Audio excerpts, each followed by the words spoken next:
Teyvat Travel Guide, Volume 3, Inazuma Chapter, Teyvat Geographic Special Edition, Alice's Inazuma Diaries. Mount Yugo. Lush sakura trees grow all over this mountain on the northern end of Norakami Island. These sakura all share roots with the largest of them all, the sacred sakura, which sits on the mountain's summit.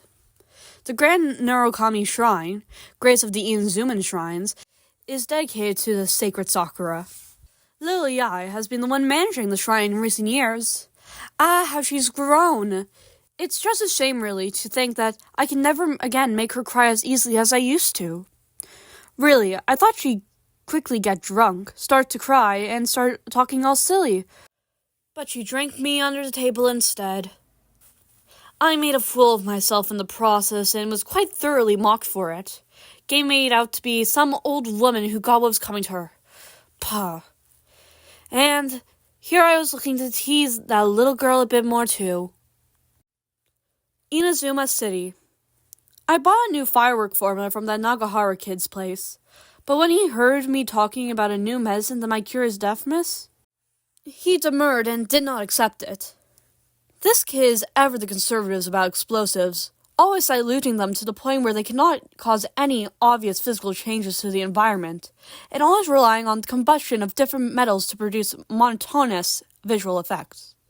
And he only does tests inside his workshop. I mean, come on, where's the fun in that? Ah, such a waste.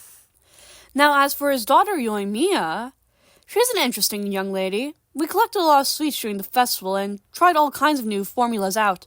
That was so much fun. And then we got packed off to a deserted beach by the fire brigade.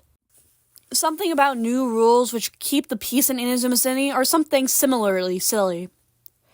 We discussed a lot of new ideas, and she even gave me some constructive feedback. A talented kid, this one is. The paradise I made for Klee also had one of Yoimiya's fireworks performances. That would have been perfect. It's a shame that the grumpy general kept too close an eye on us, or else I'd help Yoimiya improve some of her gadgets, or even spirit her away. This kind of reminds me of a time, not long ago, when I was preparing medicine that would allow for flight in the Imperial kitchens. It blew up to a mistake of mine, injuring a young Tengu warrior to the point where her left wing have needed, say, half a month to recover.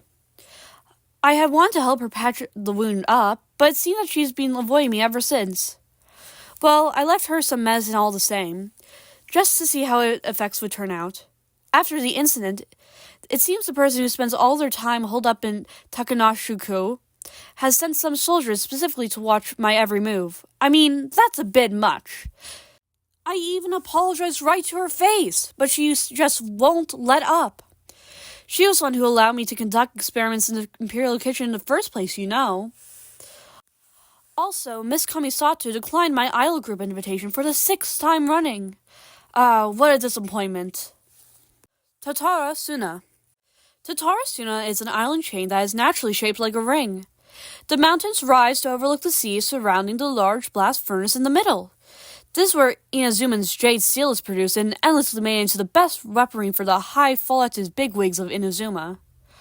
Or made from the blood and bones of defeated gods.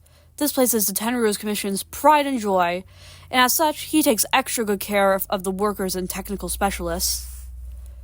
I was accompanied during my time at Tarto Susuna by a lady named Kagami Gonzo.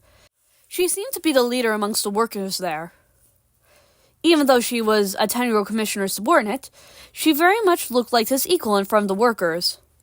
All of them trust and love her. I dare say that their respect for her dispatches might be even greater than that they give the shogun. But Kagami Gonzo herself frowns often, very unfriendly looking. The Tartasona workers are largely rootless, washed up these shores by waves of history.